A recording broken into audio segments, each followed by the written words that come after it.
What's up YouTube? It's your boy Nash here. Welcome back to the channel. Now this week's episode of WWE's Biggest Issue is going to be a little bit different than normal because for this one, as you guys know, we are on the road to WrestleMania. We are less than a few weeks away, and I'm excited for it. It's going to be, in my opinion, I think it's going to be incredible. I think it's going to be insane. But this week's episode, obviously the Rated R Superstar, the Hall of Famer Edge, is in need of an opponent. So for this episode of WWE's Biggest Issue, I'm going to be talking about the possible opponents for Edge going into WrestleMania. So there are several candidates, if you will. So obviously we have to look at the superstars of Raw, the superstars of SmackDown, potentially NXT, and even also returning talent who apparently are rumored to be back, coming back soon. So obviously from Raw you've got AJ Styles, you got Akira Tozawa, you got Angelo Dawkins, Apollo Crews, Austin Theory, you got Bobby Lashley, of which apparently this Saturday he'll be challenging Brock Lesnar for the WWE title if he clears concussion protocol. But if he doesn't, there will be a new challenger, but we will see what happens. You've got Cedric Alexander, you got Chad Gable, Commander Aziz, you got Dominic Mysterio, literally. You've got Dolph Ziggler, Damian Priest, Finn Balor. You've got Kevin Owens, Montez Ford, MVP. You got Omos, Otis. You've got Otis, R-Truth, Rey Mysterio, Reggie, Randy Orton, Riddle, Robert Roode, Seth Rollins, T-Bar, Shelton Benjamin, Miz, and of course Veer Mahan. Apparently we are still waiting to find out when he's gonna come. I know, it's a bad joke. I know, but we're all mature here. But if you look at the talent from SmackDown, there's a pretty good there's a pretty good amount of talent there. You've got Angel, Big E. Yes, Big E is officially back on the SmackDown roster. It's pretty crazy, I know. You got Drew McIntyre, you got Drew Gulak. Cesaro is on here, but they haven't taken him off yet. So unfortunately we're not going to add him because he's been released from WWE, which is unfortunate. You have Eric, Happy Corbin, Humberto, Ivar, Jinder Mahal, the Usos, King Woods. You've got Kofi, Kingston. You got Mace, Madcap Moss, Mustafa Ali. You've got Mansoor. You've got Roman Reigns, the Universal Champion. You got Ridge Holland, Ricochet, Rick Boogs, Sami Zayn, Shanky, Shinsuke Nakamura, Sheamus, and that's it. Literally, that's it. And then from NXT, you got guys like Trick Williams and Tommaso Ciampa and whatnot. But there's also another name that's been thrown in the hat as well, and that man's name is Cody Rhodes. Honestly, I believe the only other time that I ever called a Cody Rhodes match in WWE was, I think, back in 2016. Right around the time that I first started the channel, actually.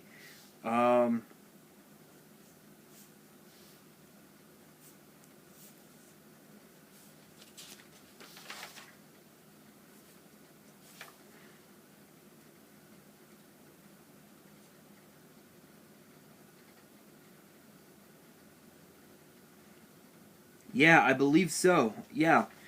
Yes, yeah, I believe he was known as Stardust in back then, and then he ended up leaving WWE right around like you know I believe he left WWE not too long after that. Yeah, not too long after that he ended up leaving WWE, and that was the only time I ever got the chance to call a match involving Cody. So it would be interesting, but I think if you look at the list of talent, that we have currently in WWE, especially on NXT. You got Andre Chase, Boa. You got Brutus Creed, Brooks Jensen, Braun Breaker, Bodie Hayward, who is still learning the ropes, apparently. You've got Cameron Grimes, Carmelo Hayes. You got Duke Hudson, Dexter Lumis, Dante Chen, Adris Enofe, Fabian Eichner, Harlan, Guru Raj, Gunther. You've got Grayson Waller. You've got Ike Manjiro, James Drake, Joaquin Wilde, Joe Gacy, Julius Creed, Josh Briggs, Kushida, LA Knight. You've got Marcel Barthel, Malik Blade. You've got Nash Carter, Odyssey Jones, who is currently who's still once again is rehabbing his knee. Big shouts to him. Wish you a speedy recovery, brother. You've got Raul Mendoza, Pete Dunne. You've got Roderick Strong, Ru Feng. You've got Sangha, Santos Escobar, Tommaso Ciampa, Solo Sikoa, Tony D'Angelo, Trick Williams, Wes Lee, Von Wagner, Zion Quinn, and Zach Gibson. That's a lot of talent for NXT. But if you look at exactly if you look at the list of who's who, you have to look at the top 5 that would be perfect candidates for Edge. And I think one and the first name that comes into mind is obviously Damian Priest. The reason being is because if you guys remember, I believe Edge actually eliminated Damian Priest from the Royal Rumble last year. In fact, hang on, guys. Gotta find something.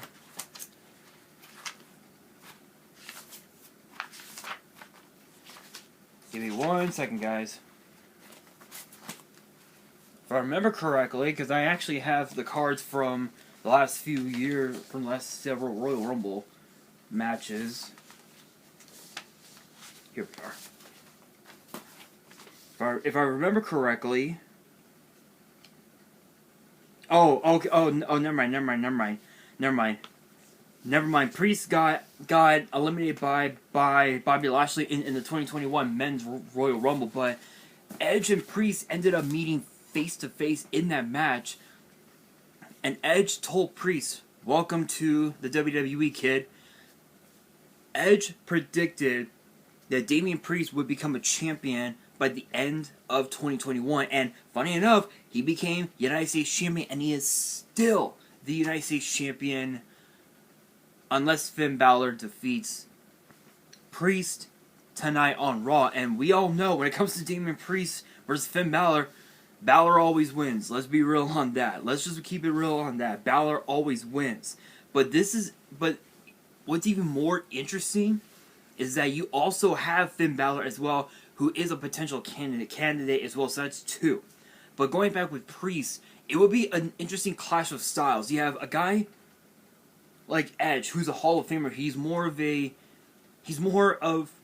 a technical superstar, whereas opposed to Damian Priest, he uses his judo and taekwondo background to overwhelm his opponents, which that would be an interesting matchup right there. Now Finn Balor, on the other hand, he's Finn Balor. You can't go wrong with Finn Balor, you know. So Finn Balor would be another one. Cody Rhodes could be another potential candidate, mainly because of the fact that he's been spotted.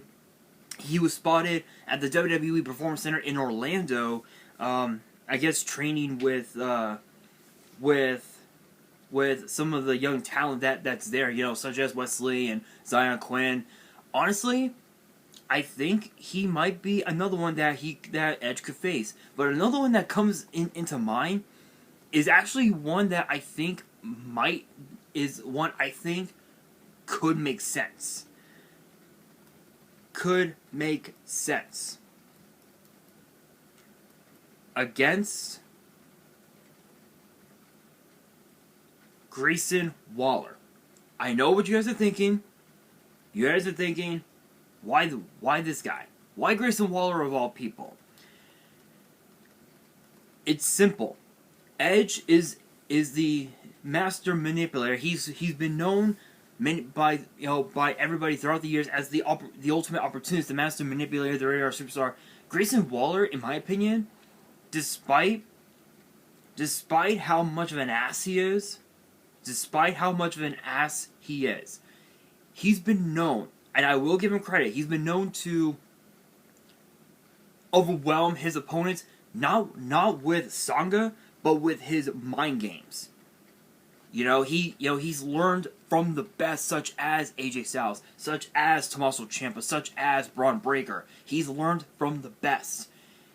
And he's putting those skills to use against his opponents, especially LA Knight over the last several months, which started back at Halloween Havoc, trying to figure out who was hosting Halloween Havoc. And it turned out that Grayson Waller ended up taking over, but LA Knight was not having it. So Grayson Waller could be a really good a really interesting candidate for Edge. But there are a few others, and I feel like that this next one might just be another perfect one. That would actually have to be AJ Styles. So if you guys remember, I believe 2020 when Edge returned. Give me 1 second, guys.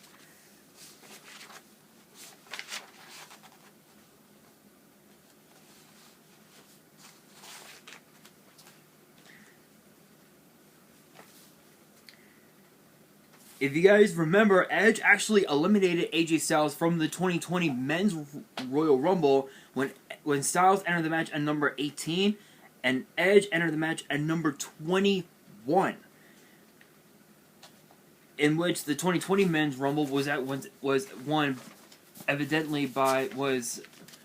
eventually won by Drew McIntyre. But it would be a great way for Styles to get his payback on Edge for that elimination at that time, which could be interesting. But not only that, it would basically be a clash of generations, if you will. It would basically be the same as Edge versus not Edge versus Lita versus Becky Lynch. Wrestling's past versus wrestling's present. This matchup right here, Styles versus Edge, would be exactly that. But if Edge were to go up against a guy like say Austin Theory, it would basically be wrestling's past versus wrestling's future, because Austin Theory, despite the ego, despite him being way too cocky for his own good, he is a potential threat to become WWE champion, which is crazy. But those are the top superstars I wouldn't mind him facing. But all in all, I think those are just the only ones that he could face. He could also face off against some familiar foes, such as Shelton Benjamin, such as The Miz, such as Seth Rollins, such as Randy Orton, or Rey Mysterio, or Roman Reigns, or R-Truth. But truth is, we've seen that those songs and dances so many times. There's no point. There's no point. That's why those are the superstars I wouldn't mind seeing Edge face for the title. For a future, or rather not for a title, but for a future title opportunity, if you will, at WrestleMania, because Edge, he thrives when it comes to WrestleMania. Win or lose, he thrives to the point of no return. Think about this with Edge, his first WrestleMania, WrestleMania 16, or I guess they called it WrestleMania 2000, but WrestleMania 16, a triangle ladder match for tag team gold, Edge and Christian. If you guys remember that tag team, they won. WrestleMania 17, TLC, they called it TLC 2. Edge and Christian won it. WrestleMania 18, Edge versus Booker T. Edge won it. WrestleMania 19, he was out with a neck injury. We didn't know when he was going to come back. WrestleMania 20, still out.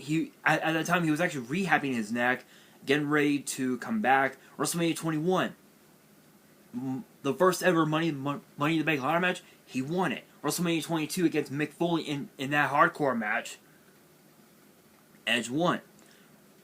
That's 5 victories. Now WrestleMania 23, 24, 25, and 26. Losses. 23, Money in the Bank. 24, World Heavyweight title. He was defending the title. WrestleMania 25, again, the world title. He was defending it. But this time, it was a triple threat, actually. WrestleMania 26, he was the challenger for the world title, and he lost. WrestleMania 27, his last match. His last official match as a full-time competitor. Defending the world title, and he won it. WrestleMania 36 came back. Defeated Randy Orton. WrestleMania 37 lost in a triple threat match against Roman Reigns. So he's 7-5 at WrestleMania. 7-5. That's a pretty good record for someone of his caliber. It's a pretty good record. So that being said, who is the perfect candidate to face Edge at WrestleMania? I think it has to be Damian Priest. It has to be Damian Priest because if you guys remember last year Edge welcomed Damian Priest to WWE, and he told Priest, "You're going to be a champion someday." Fast forward to SummerSlam last year, he defeated Sheamus to win the United States title. It would come full circle for Priest if he went up against Edge at WrestleMania. Plain and simple. So again, who do I think should face Edge at WrestleMania? Definitely, hands down, has to be Damian Priest. But that brings me to the question of the day: Who do you guys want to see Edge face at WrestleMania? Let me know in the comments below. And that will do it for this episode. Hopefully you guys enjoyed. If you did, make sure you guys smash that thumbs up button. If you guys are new to the channel, you guys want to see more episodes of WWE's Biggest Issue, which get posted every Monday. Make sure you guys subscribe to the channel and hit that notification bell so you guys do not miss out on any new content that comes your way. And be sure to follow me on Twitter and on Instagram. All the links will be in the description below. And if you guys have any family you want to send me, you guys want me to open it up on the channel, all the info will also be in the description as well. And on that, this is your boy Nash, signing out.